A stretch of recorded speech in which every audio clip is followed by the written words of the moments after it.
La imagen que están ustedes viendo en pantalla corresponde a una vieja y amarillenta fotografía tomada a principios del siglo pasado. Para quienes siguen este programa a través de una plataforma de podcast, permítanme describírselas en detalle. En medio de lo que parece un terreno yermo y hostil, hay un grupo de muchachos que ríen y juegan con un balón. Esta imagen pareciera la captura de un simple partido de fútbol llanero que se jugó hace muchos años. Pero no se dejen llevar por las apariencias, porque esta foto de simple no tiene nada. Los jóvenes de la imagen no son amigos ni deportistas, sino militares. Son soldados de la Primera Guerra Mundial. Lo extraño del caso es que no pertenecen al mismo batallón. Es más, ni siquiera son del mismo país. Unos son alemanes, otros franceses, otros ingleses, unos cuantos belgas y otros más de Escocia. Ahora, déjenme contarles algo aún más raro. Los improvisados futbolistas que parecen divertirse tanto, apenas un día antes de este inaudito partido, estaban lanzándose morteros y disparándose. En teoría eran enemigos y se estaban matando entre ellos tal y como se los habían ordenado sus superiores. Sin embargo, algo, no sé bien el qué, hizo que de pronto y como por arte de magia, una sangrienta batalla se convirtiera en uno de los pasajes más conmovedores de la historia. ¿Qué ocurrió la noche del 24 de diciembre de 1914? ¿Cómo fue posible que en plena guerra, soldados que pertenecían a bandos opuestos dejaran las armas de lado para abrazarse como hermanos? Acompáñenme y se los cuento.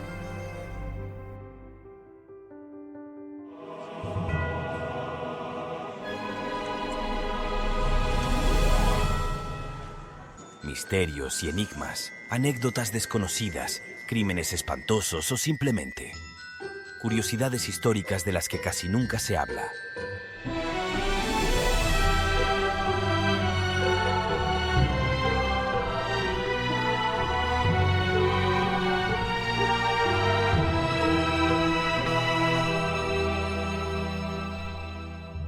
Extraña historia.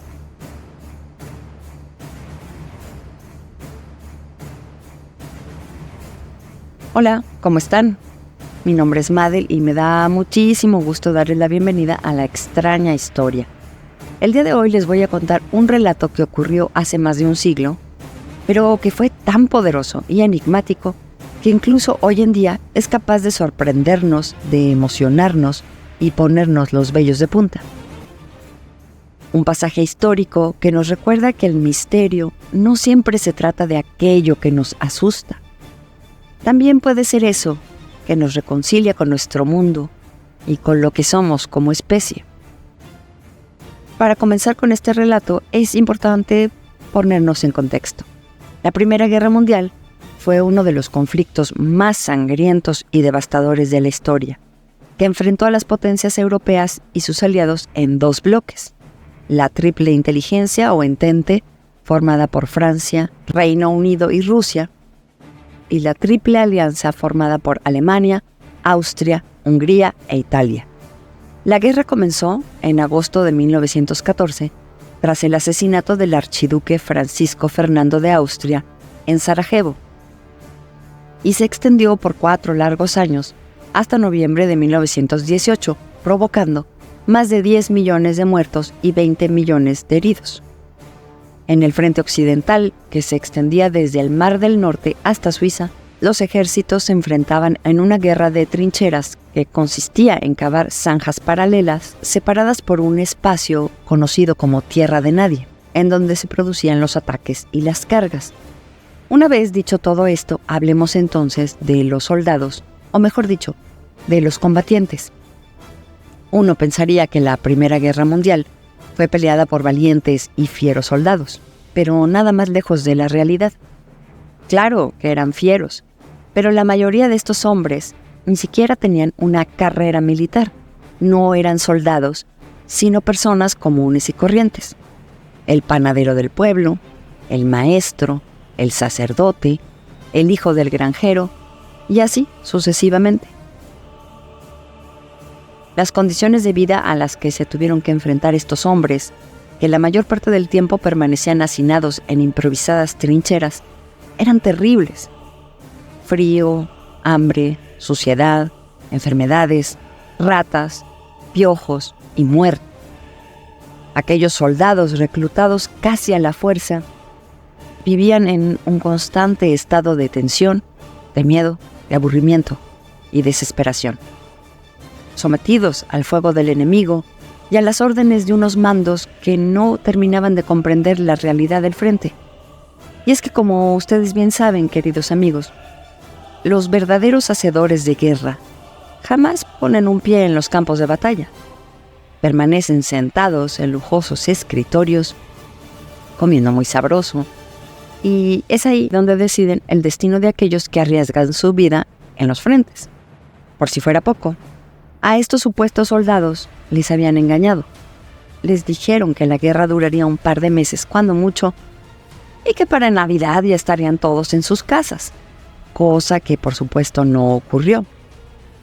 En 1914, que es cuando se desarrolla el relato de hoy, la guerra apenas había comenzado, y aquellos soldados que se imaginaban con sus familias en diciembre se enfrentaban con la cruda realidad. Una realidad que olía a sangre, a lodo, a pólvora y a muerte. El Kaiser Guillermo II de Alemania sabía perfectamente que sus soldados no debían estar precisamente felices en aquellas barracas congeladas. Así que se le ocurrió la brillante idea de enviarles uno que otro adornito navideño y raciones extras de comida para que pudieran celebrar lo mejor posible. Y es justo aquí en donde da inicio nuestro mágico relato.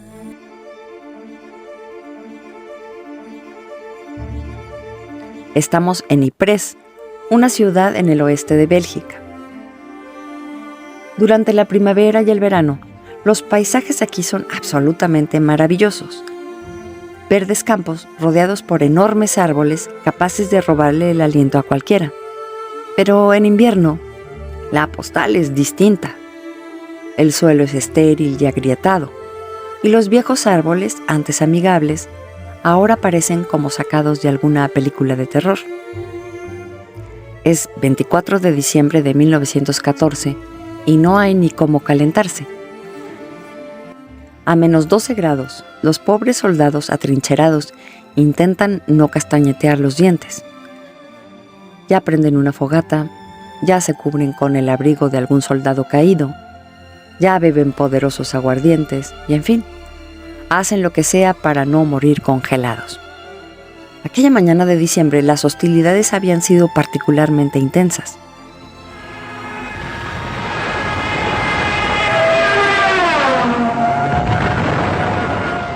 Tanto así que ese espacio entre trincheras, conocido como Tierra de Nadie, estaba inundado de cadáveres de un bando y de otro.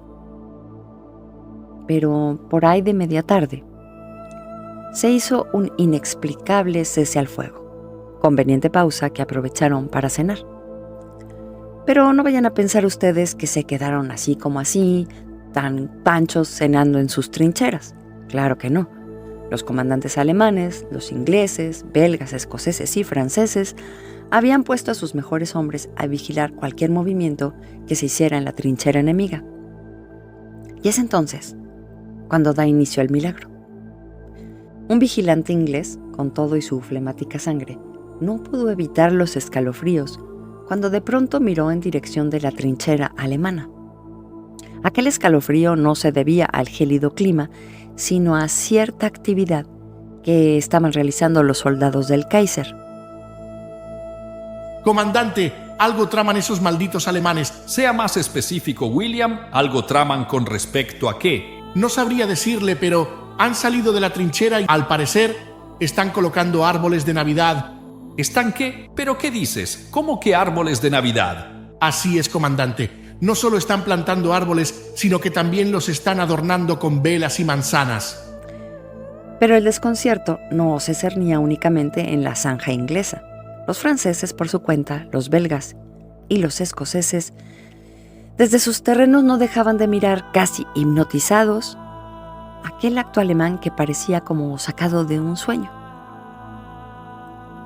El estrés, la incertidumbre, el frío y el cansancio tenían a todos con los nervios de punta, y ningún bando atinaba a descubrir el significado de aquel movimiento extraño que se realizaba en la trinchera alemana. Debían mantenerse alertas como búhos en aquella helada noche, esperando algún sorpresivo ataque de los alemanes.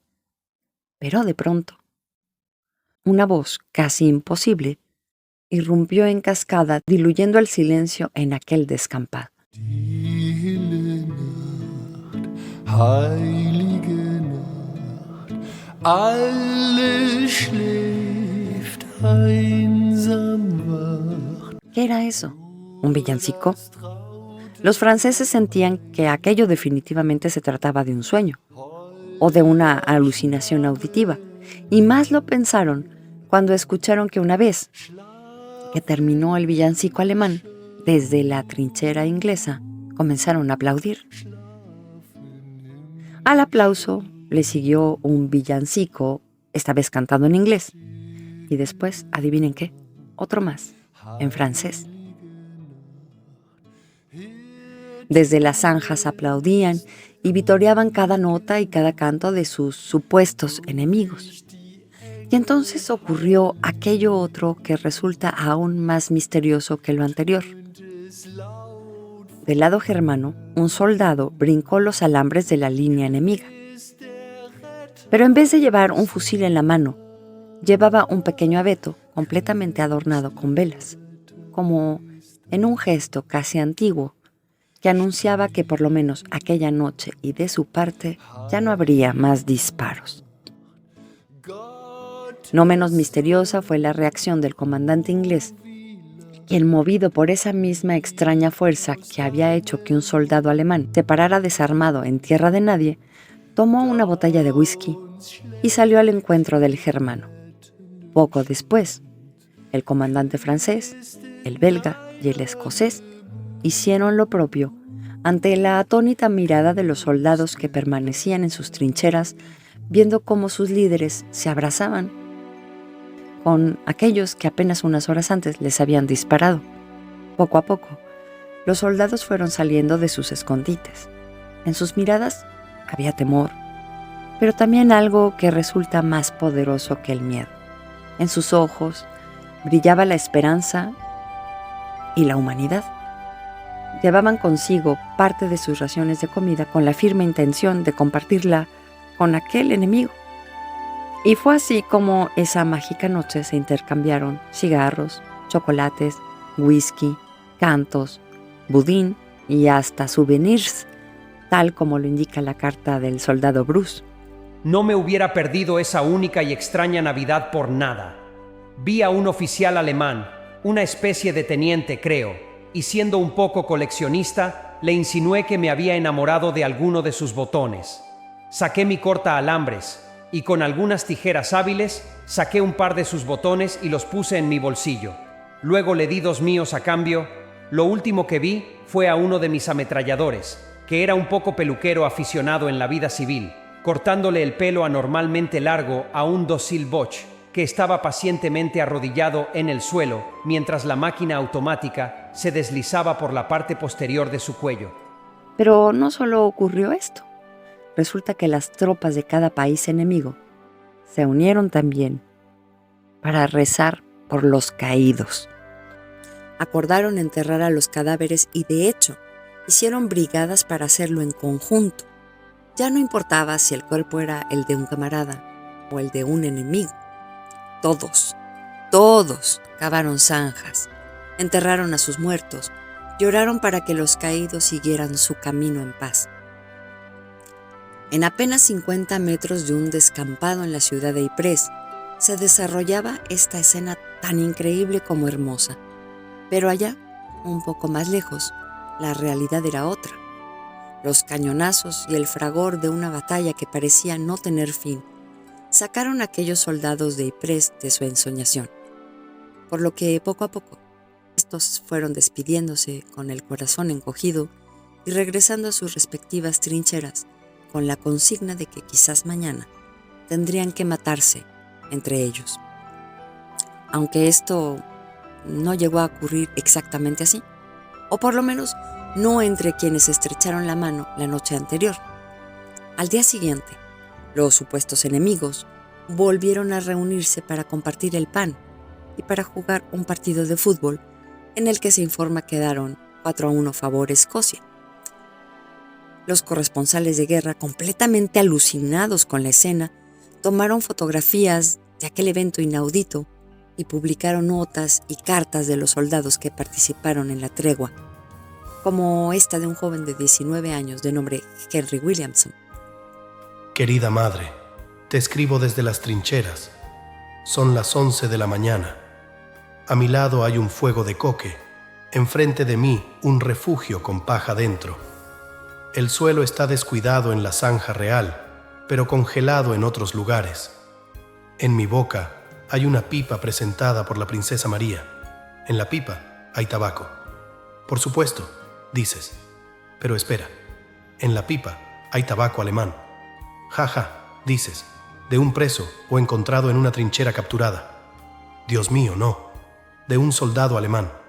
Sí, un soldado alemán vivo de su propia trinchera.